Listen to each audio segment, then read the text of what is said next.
This KFAN podcast is sponsored by Builders and Remodelers, exclusive Twin Cities provider of Elements Windows. Get the highest quality windows at unmatchable value. Visit buildersandremodelers.com for more details.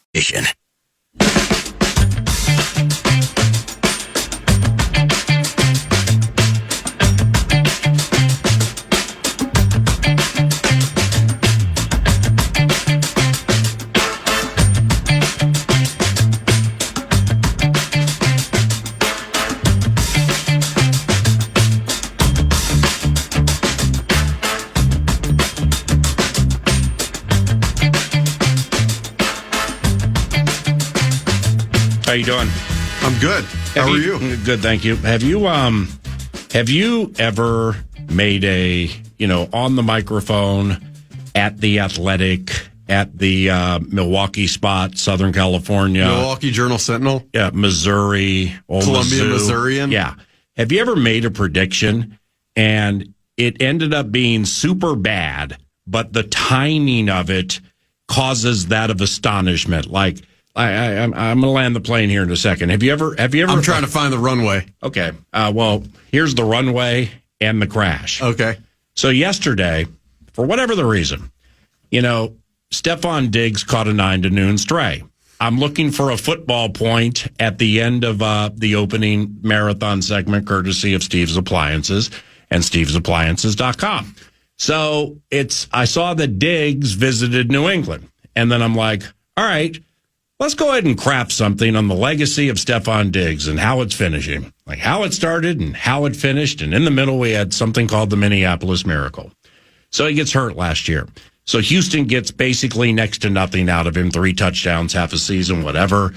His time with the Bills before that filled his pockets, but was beleaguered. It was enigmatic. It was an enigma. So now it's unbelievable, the timing of this. So I spent like 2 minutes yesterday saying, wow, just look at how this legacy is ending. Because now it seems like he's going to be a journeyman wide receiver just looking for 1 and 2 year deals. And the 2-year deal would have to be a team friendly deal. I always love that one. It's unbelievable. What, do you get, $69 million? Well, I got 3 years, so that debunked the 1 or 2. Now, as well as anybody that you can get into this whole thing, and Pittsburgh can actually get out of it after 1 year for $9.2 million, which would be that of a 1-year journeyman receiver. But for the purpose of the timing or lack thereof of the bid and subsequently the astonishment, like yesterday, out of nowhere, Diggsy catches a stray from 9 to noon. A day, he signs a 3-year, $69 million deal with $26 million of it guaranteed. And I'm like, the timing couldn't have been any worse for this awful prediction. And good morning. Good morning. I don't know if that's ever happened to me. I do know you underestimated how much Stephon wanted to be back with Chad Graff. And I think that's where you erred more than anything else. Chad goes... Yeah. And Garrett Bradbury. Right. 100% Garrett as well. Mm-hmm. But Chad, having covered him in Minnesota and the relationship they had, for Chad to go to New England, it was always probably time for Stephon and Chad to rekindle. That's good. And Garrett. So I think that's really where you erred, but I feel bad for you that... Oh, it's okay. It's comical. Right. I seriously haven't talked about Stephon Diggs on this radio show probably since the Vikings beat the Texans like week 2. And then I'm like, hey, he visits here. Vrabel ain't having any of that. Nobody's putting Vrabel in the HOF, but he ain't having any of the beleaguered bit with the Bills. And we're coming off an injury. The legacy's not ending the way I think Steph and or the Diggs covenant would hope it would end. And then all of a sudden, 369 and 26 guaranteed.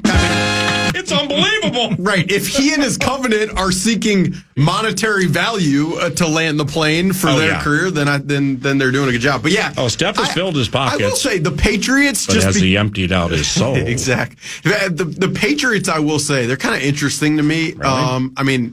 Drake May, I was pretty excited to watch last year. I thought he was pretty good. And then, after they get Tyler Booker, you're just going to love that O-line. No, they have the number 4 pick. If they get Travis Hunter, then it's kind of fun. Drake So they're May going to and trade Travis with Hunter. Cleveland. Do you think Cleveland's taking Travis Hunter? Do you think they're not? Do you think they're taking a quarterback? What are they doing at quarterback? Well, who says Travis can't play quarterback? I never said he couldn't. I'm just saying. Is that their plan? I don't know. What is Cleveland doing at quarterback? If we are gunned to the head right now, and it's a heaven or hell deal, and you got to nail the exacta, the 1 and the 2, I go Cam Ward, Travis Hunter. Okay. What do you do? I think that's probably it. Maybe Cam Ward, Abdul Carter. Yeah. I don't know.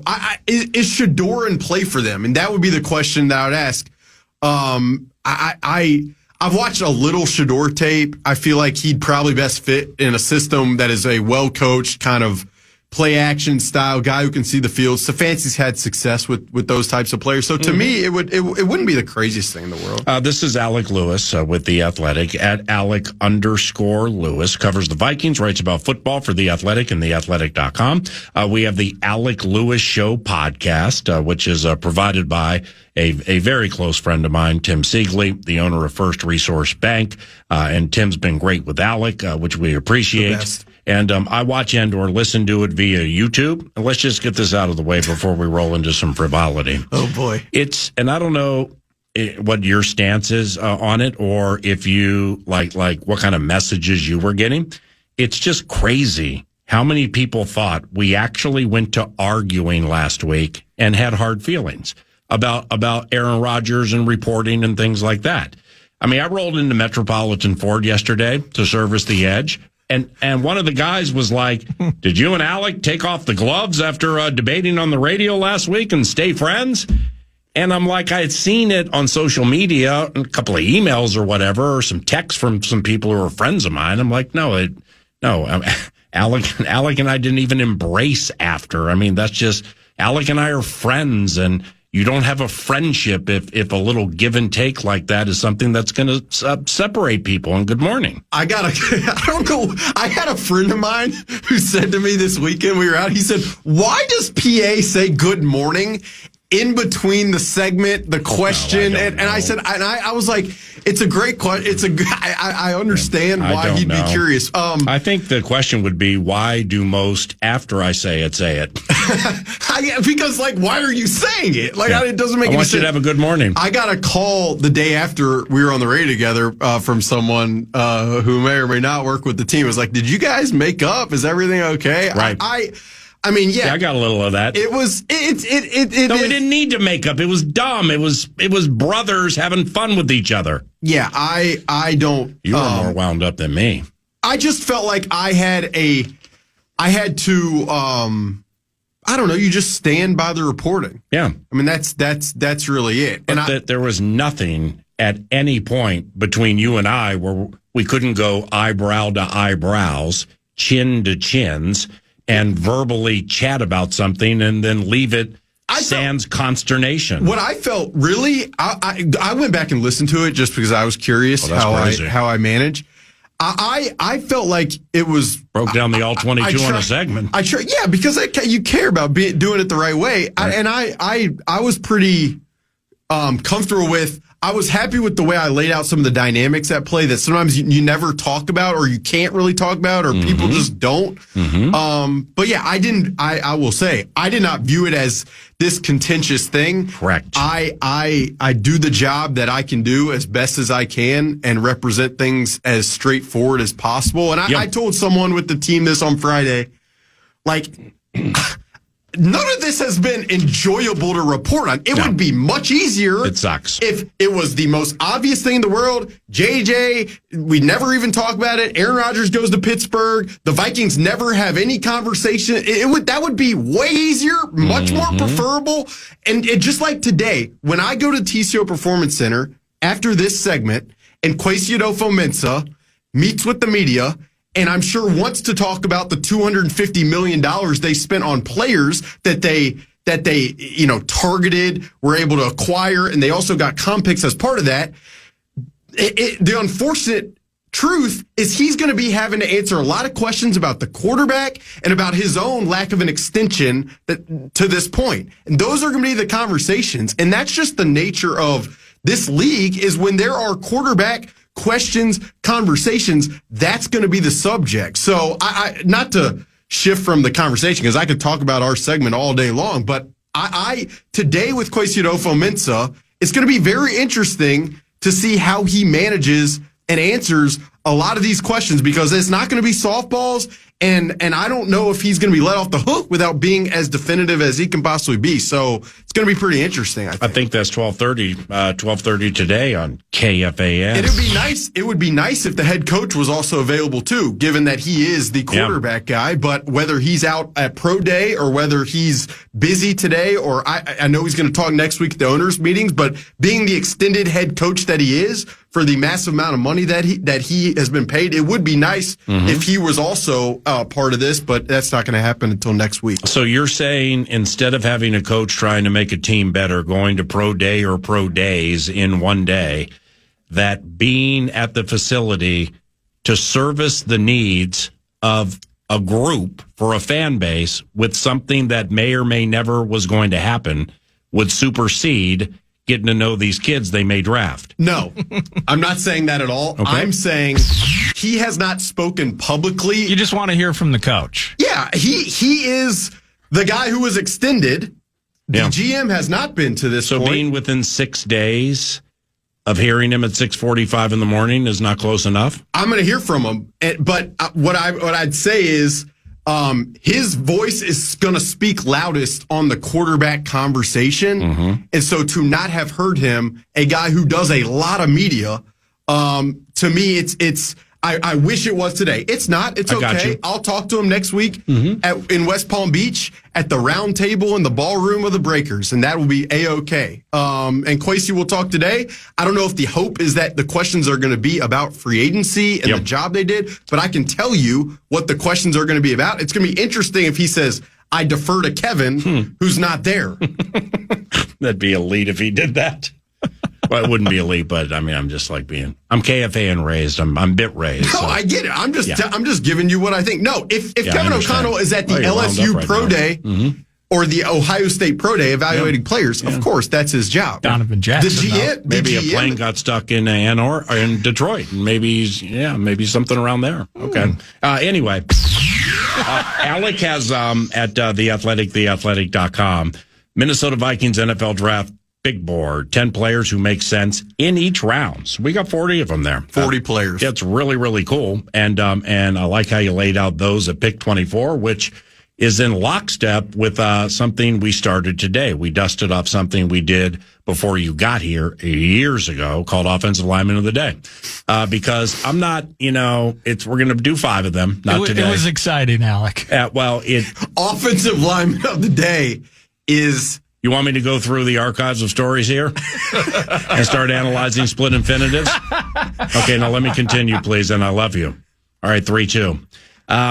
So it's not as needy now as it was back in the Elfline days when Nordo created Offensive Lineman of the Day. And we're going to do Defensive Lineman next week, and then DBs up the week before the draft.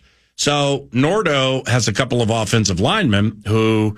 he has an opportunity to fix the race here. He can, Tyler Booker is a road grading, mauling guard from Alabama who's a cross between Steve Hutchinson and Randall McDaniel. So he can fix the race. We're giving him that opportunity because I'm not going to read up on them. I'm not going to all 22 them.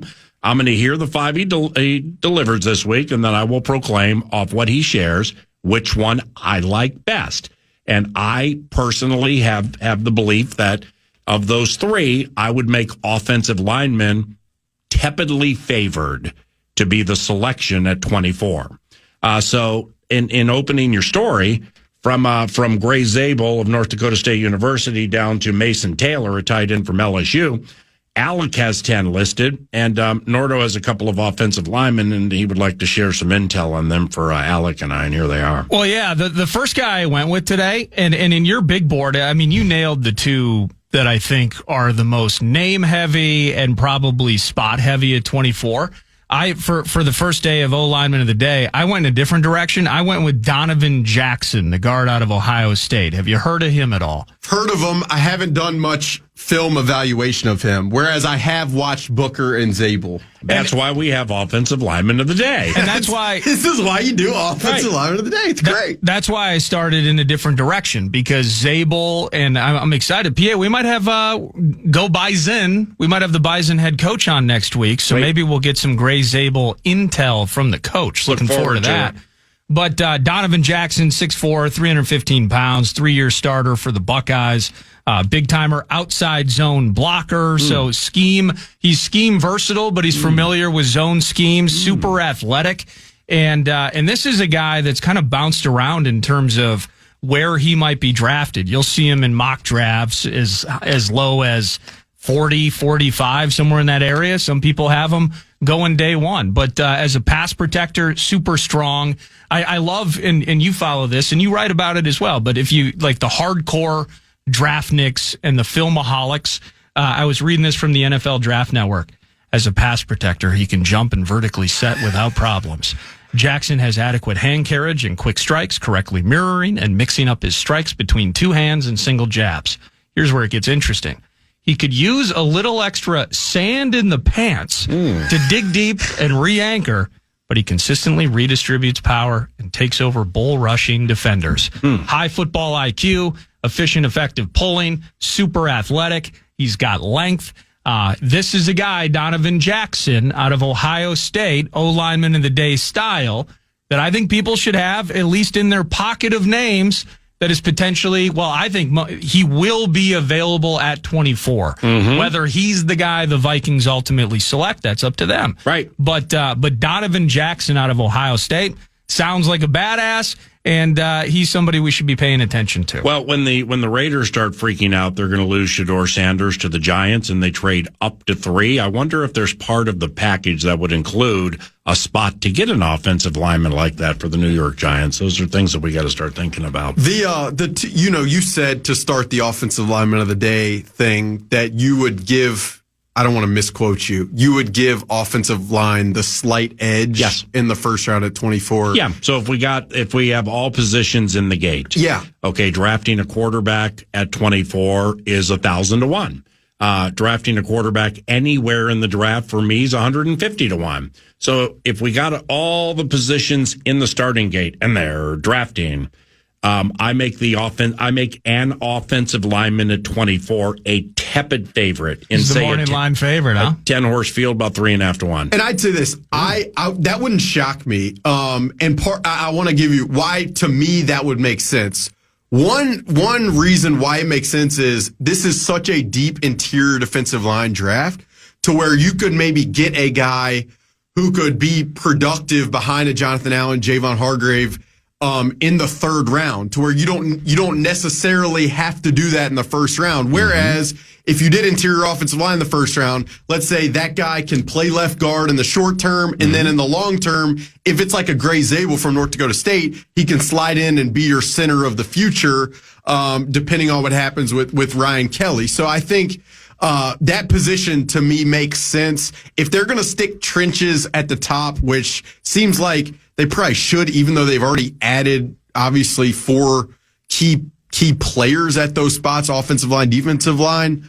I think offensive line does make sense. And you come back defensive line in the third round, and then you fill in kind of everywhere else with your corners. And I expect them to be pretty heavy in the UDFA side of things. I mean, they have the last couple years, and they've done really well in that regard. But I from what I've heard, just talking to some people, I kind of think that's going to be a priority for them as well, to pick up extra young talent. And who's next? Well, I had Josh Connerly Jr. from Oregon. Now, this is, I don't know how much you've read into this, paid attention to it. There's like 3 or 4 guys that were tackles in college, Alec, but they look at, everything's like, well, this guy's kind of got some T-Rex arm right. situation. What's his arm length? Can he? Yeah. And he doesn't meet the standard, so let's push little armed guy inside to guard. And that's whenever we hear that about the short nature of arms for offensive and defensive linemen, I mean, with all due respect, it makes them sound like a troll living under a bridge adjacent to Billy Go Gruff. I always love that one. Well, yeah, It's a double animal. Just call him a Minotaur. Okay? Just call him a Minotaur as opposed to the short arm stuff. These guys are 330 pounds and have like 35-inch verticals, but their arms are a quarter-inch short. Right. So therefore, they're a guard instead of a tackle. So I was telling him earlier today, out of your school, Missouri, this Armand. Mimbu, yeah, he's insane, yeah, right? this guy's ridiculous. Really? Yeah. Oh, he's unbelievable, and Probably top 10 though. But that's the thing is he's getting pushed up the boards right now. I mean, the steam is off the charts with him. If he was there for me, that would be my mock draft pick. Yeah. Like if I could say at 24, I could have Armand Mimbu the week of the draft. Alec, this is your final mock draft. That's what I would do. But Wait a second. NFL.com has Josh Connerly, the O-lineman of the day, Oregon, right? Yeah. His 40 at 5 seconds, like 5.05. Are you kidding me for an offensive lineman, a 5.05? Membu, 4.9 and change. Oh, come on. I'm not kidding you. These guys are all athletes now. Jeez. It's crazy. So, but Connerly, he was a former running back that actually switched to O-line halfway through high school. Wow. But he's still considered kind of a raw prospect, 2 or 3 year starter for the Ducks. But he's another athletic, super strong cat that they're considering moving inside. So I was becoming fascinated with those guys. Again, getting, Zabel and Booker. I think ultimately between those two, as we'll talk about not just now, but later in the week, those are probably the right answers. But some of these names, I was thinking the guard market kind of started with a Booker. That's kind of how, and maybe that's true in terms of the true guard spot. But you look at some of these guys. Kelvin Banks is another dude. Texas guy. Now, it sounds like he's probably more tackle than he is guard. Vikings had a couple people at Texas yesterday for Pro Day. Yeah, I think beyond even Zabel and Booker, though, there might be a handful of guys. And if you look at like a draft last year where you didn't see the first defensive player taken until, 15 or 16, Leatu Latu, and how things can get weird in the draft. If people are chasing the top 2 QBs, and it's Travis Hunter. You guys mentioned Abdul Carter, like how things potentially could slide. I don't think Will Campbell at LSU slides, and I don't think Membu slides. But some of these other guys, Josh Connerly, if he's interested in playing guard and the team likes him, Donovan Jackson, I started looking at those names as being pretty fun options at 24. The other aspect of offensive line as a conversation, and as you mentioned, these guard tackle guys is, like Brian O'Neill, his contract runs through 2026. So he has, after this season, he has one more season left on his deal. He'll be 30 years old at that point. Probably is going to want a new deal, or things are going to have to be adjusted in some way. So, and I know, like Kevin O'Connell loves Brian O'Neill. I've loved Brian O'Neill. He's incredible to work with. I think as long as he can be here, they're probably going to have him here. But let's say he wants a certain value of contract. And then you got a tackle kind of waiting in the wings. That in some ways, that's kind of the thinking forward. And I'll say, like, when they took Jordan Addison in 2023, I mean, they did that, and we've talked about this, knowing that KJ Osborne was probably going to be gone. And so they were kind of looking at the future with these positions. And I give the Vikings credit because they've put themselves in a spot where any player they take at the top, whether it's 24, whether they trade back or whatever, that player's going to have time to develop and probably not be thrust right into action unless it is like a left guard. And if it is a left guard, then you're anchored by Christian Darrisaw and Ryan Kelly as you're developing, which is a good place to be. Let me ask you this real quick too, because I know we're up against it. But from a center spot, Ryan Kelly is older. Ryan Kelly is coming off injury. So, whether it's Michael Juergens, excuse me, the idea of, if you're thinking future focused, is center completely off the table? I don't think it is. I don't think it is. Maybe at 24 it is, but maybe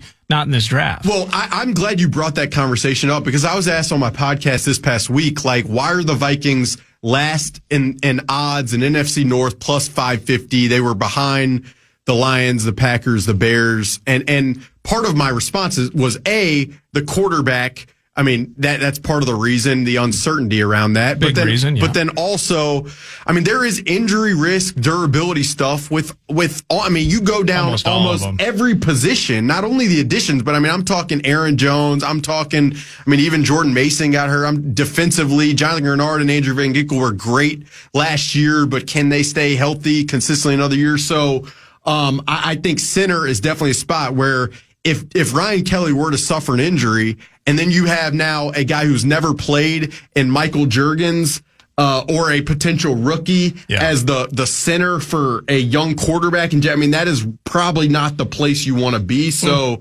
I think that's a spot where I'm just kind of mindful of what happens there. Because I think it's an important one. Alec Lewis, The Athletic, theathletic.com, the Alec Lewis Show podcast. I watch and or listen via YouTube. When we return, just exactly in the estimation of the scribe, how much does the Minnesota Vikings drafting need to improve post-haste? We'll hit that and more 9 to noon after this.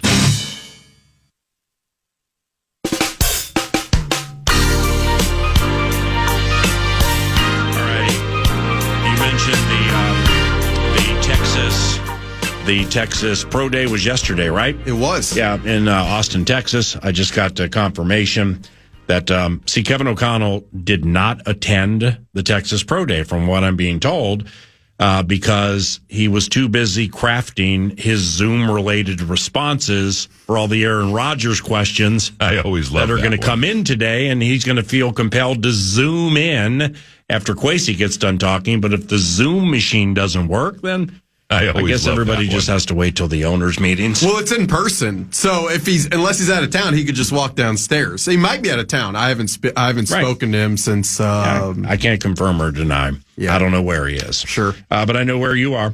You are in the 651 Carpets Plus studios. That's Alec Lewis with the Alec Lewis Show podcast, and also The Athletic and theathletic.com. Are you a fan of trading back from 24? To secure, and you put it in a story I read where I think it was Dallas that traded 24 last year and got a 3rd round pick out of it, something like that. Somebody traded 24 last year, ended up getting a 3rd round pick. So let's just, from a comparative standpoint, Vikings at 24, trade from that spot back.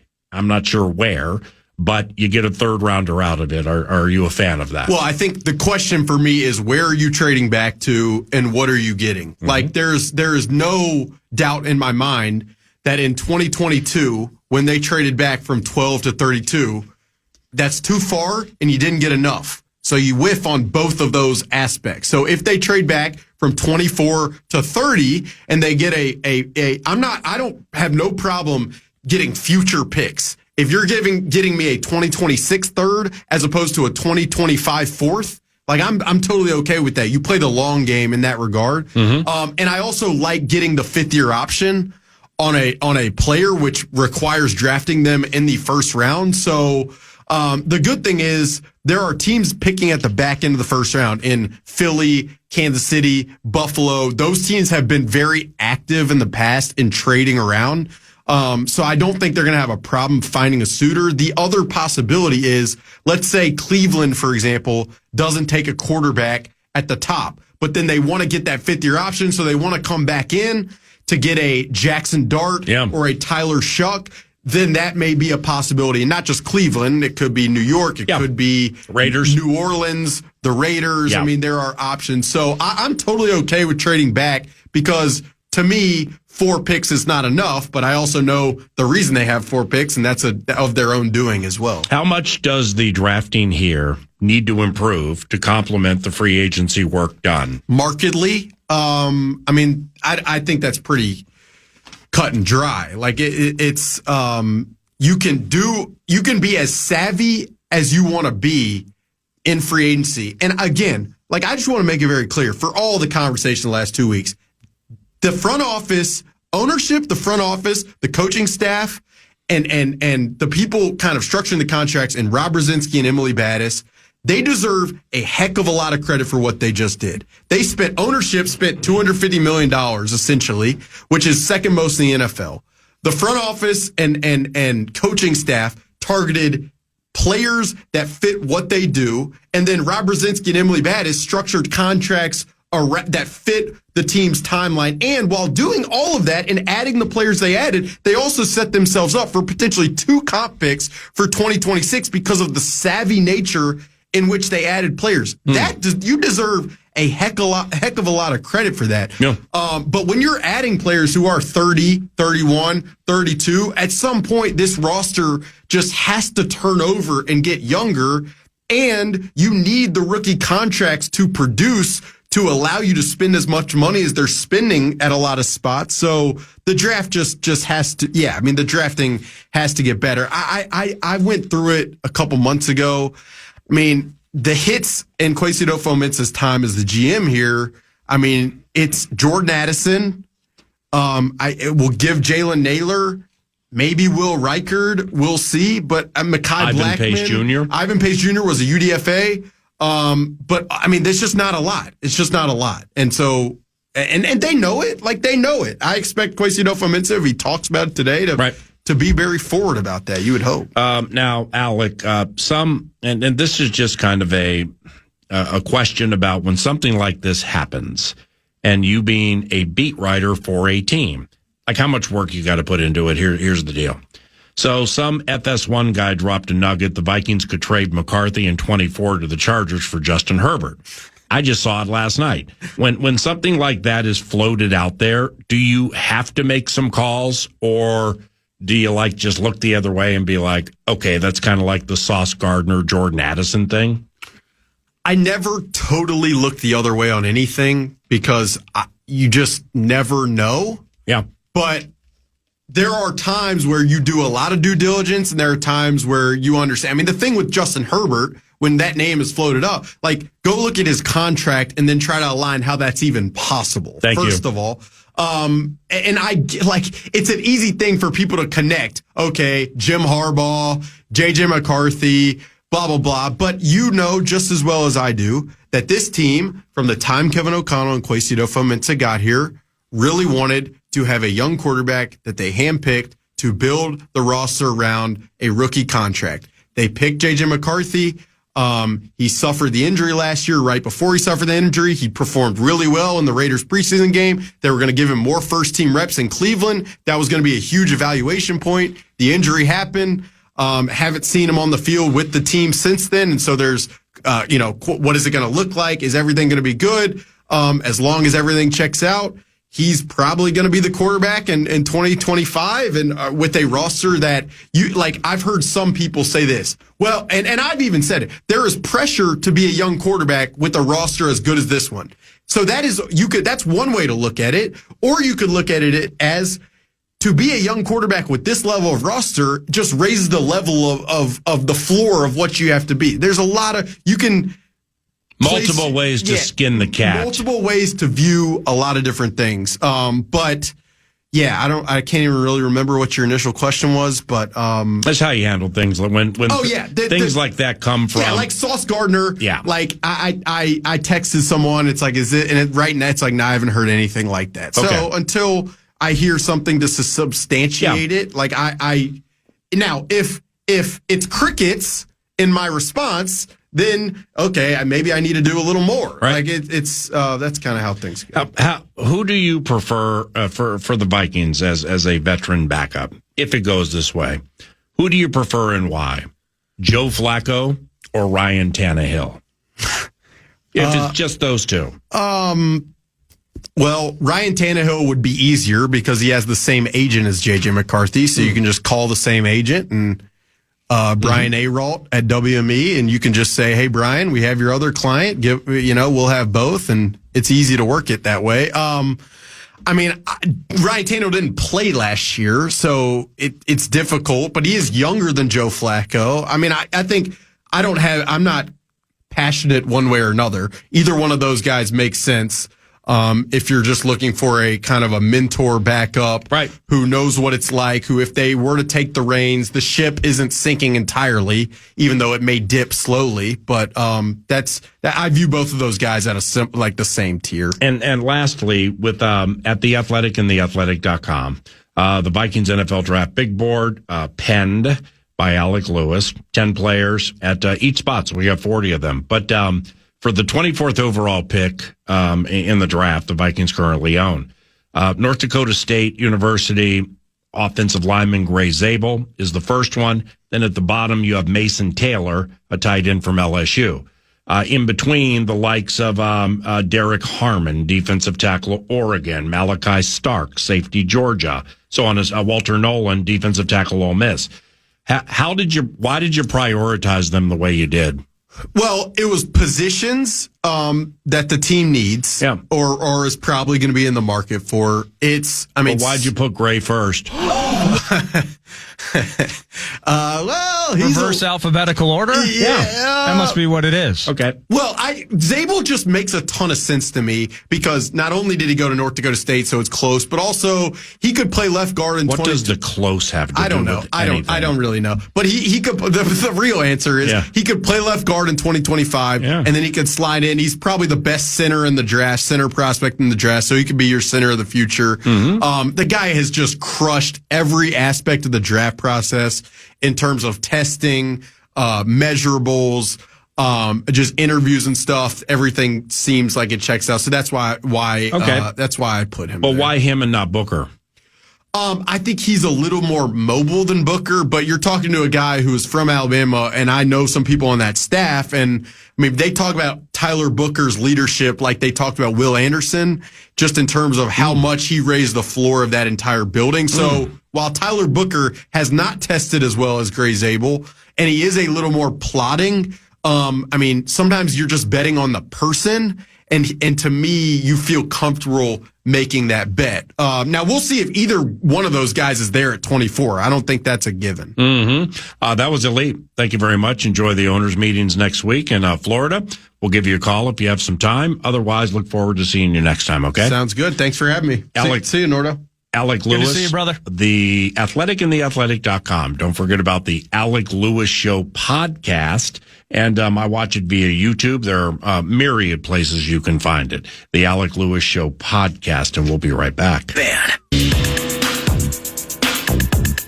News to Nord is brought to you by The Casino at Canterbury Park. Poker, blackjack, and table games all year round. Live racing kicking off. Right in that, I'd say less than 2 months now, you're going to have live racing, the 2025 season at Canterbury, but musical events, expos, all sorts of bits happening all year long. Go to CanterburyPark.com. We mentioned yesterday that following the show, a lot of stuff happening right after our show. Yesterday, it was Nico Medved introducing himself to the masses, new head coach, Gophers Hoops. Encourage you podcastable via the program. You can listen back to that press conference where he hammers in kind of just initial game plans. Of course, happy to be here, but what does the team look like moving forward? What is he bringing from his coaching acumen prior? NIL entering the mix. Welcome to the Big Ten, Nico. But today, around 12:30 PA, you mentioned it with Alec, is not head coach, general manager Kwesi Adolfo-Mensah will be addressing the media. And this is going to be looking back at a few weeks of free agency acquisitions and moves and decisions made, faces out the door, new faces in, but maybe some ideas looking forward towards the draft. The reason I'm starting here, PA, is first of all, I want Rubes to listen to it. Vikings fans want to hear from the brass inside the building. But secondly, just kind of framing it up, Alec, adore Alec, he kind of made it sound like it might be an Aaron Rodgers heavy conversation. Am I wrong in thinking that there might be a couple of questions about it, but ultimately there's so much that is intriguing about what Kwesi and company have done that I think maybe that dominates the conversation? Well, I think it'll be best laid plans. It just, the way Alec discussed it, it sounds like a ballyhooed, super hyped prize fight. Yeah. And then the sucker's over at the end of the first round, and everybody paid $99 and they're all pissed off. So it's a key factor here is the Vikings during this run or during this speculation, they didn't say anything. Right. So therefore, they in essence can truly act like, well, what are you talking about? We don't read Twitter. We don't follow TikTok. We didn't know it was as hot as you're saying it was. Right. Even if they do. Yeah. So they can take that stance. But I think, it's an easy way out for Kwesi Adofo-Mensah, and he's very smart. So he ain't going to take that bet, and I bet you he diffuses it pretty quickly. And the key for me, too, is I think there is an element. Let's get past, okay, how hot was this thing with the QB, et cetera. Mm-hmm. But then there is, and I think Kwesi, we'll hear him, I think, take these opportunities to kind of celebrate some of the things that he did in free agency. But also, it's an opportunity to say, because I would imagine he will get asked about J.J. McCarthy's health. And this is an opportunity to take people behind the scenes, if going behind the curtain is what's required, and for the general manager to say, we have no concerns. Yeah. I mean, we could start organized team activities right now, and he'd be 100%. So that's what I will be listening to hear, because it's, like we said earlier in the week, whenever it was said, it is fact that the young man hurt himself in a preseason game. At a time of the game, at least something's changed. Nobody really can identify when. Right. I think he played through it. And then all of a sudden, under the cover of darkness, he's gone. And then it's like, wow, well, is there something more? I mean, it's lasting a long time here. Is it the other leg or something like that? All of that is fair. All of that is fair in play, in my estimation, for those who report. And, those who break news and stuff like that. So we'll see which way it goes when it comes to peppering the general manager about quarterback J.J. McCarthy. You'll get the chance to pepper John Hines, head coach Minnesota Wild, around the corner. As a matter of fact, the coach is going to join us. Yes, sir. Tough loss last night. That makes it 2 in a row. They lose 3-rip at Dallas, and then they come home, and the Golden Knights handle business. They win 5-1. Minnesota Wild, you're looking for good news, and you hit on it early that there was, we're looking for morsels. We're looking for morsels from Kwesi, and we're looking for morsels from the Wild, specifically about the health of 2 of their big-timers, Jules Eriksson-Ek, Kirill Kaprizov, expected to start skating within a few days. So that kind of puts you in some sort of, I guess you can take that wherever you want to go in terms of the timeline to return. Mm-hmm. That was about the only good news yesterday, PA, because in addition to their loss, Calgary wins their 4th in a row. Blues never lose anymore. They've won 7 straight. The Canucks, we talked about them yesterday. They won. So it's getting real bunched up. It's getting a little uncomfortable in the realm of the wild card situation. They are technically still 6 points ahead of the Calgary Flames, the first non-playoff team, but Blues keep creeping, and the Canucks are looking poised right now. So Canucks are on the road. I think they're going to hit Winnipeg here in the next few days. But the schedule doesn't let up because Ovi, who's chasing Gretzky, I think he got another one last night. Yep. He's like 7 or 6 away. Ovi and company are in town tomorrow. The Capitals at the X, 6:30 p.m. puck drop. John Hines, beloved Hinesy, coach of the Minnesota Wild, joins 9 to noon right around the corner at KFAN. How about this? Russell Wilson agrees to a deal with the New York Giants. So it's a 1-year deal up to $21 million, including $10.5 million guaranteed. This is 4 or 5 days after they had brought in Jameis Winston to a deal. So they appear to be rolling forward with Russell Wilson. And I love the meme situation on X yesterday was terrific, as it's been widely reported now that, well, the Giants have already been eliminated from playoff contention in 2025. But Russ Wilson, you hit on Stephon Diggs, 3-year deal, 26 guaranteed with the Patriots. Some NFL moving and shaking taking place yesterday as well. And that's News to Nord, brought to you by The Casino at Canterbury Park. CanterburyPark.com for all event details. Go have some sips at Chips today. And joining us next, head coach John Hines of the Minnesota Wild. We'll check in with him. Frustrating loss last night with the back-to-back situation. Dallas and Vegas Golden Knights got to continue trucking on. Ovi, as I mentioned, in town tomorrow. He's going to join PA to kick off the final hour next.